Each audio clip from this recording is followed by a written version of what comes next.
Hello guys, welcome back to the channel. In today's video I'm gonna show you how to change the battery in the new Volvo XC90 key. So this is the key from the facelifted version XC90 2026 model, but I believe also other new models have this key fob, so it will also work for other models as well. Now it's pretty easy actually. First thing that you have, this sort of like the lever, just push it and the cover goes down. You can also notice the physical key in here, and now you have another like a lever here.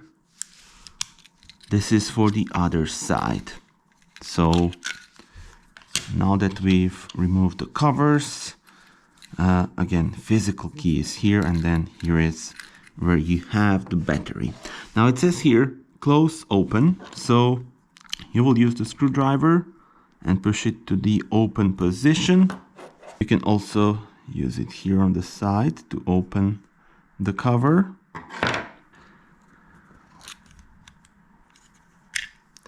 And that's it. Here is the battery, CR2032, so 2032. And now you will change it, insert the new one.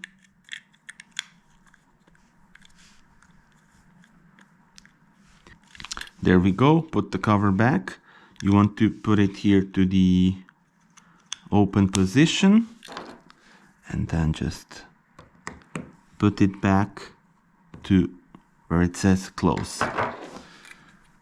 And here it's very easy, just put the covers back on and you are good to go. Thank you so much for watching this video. Do subscribe for more. Hope this was helpful. See you on the next one. Bye bye.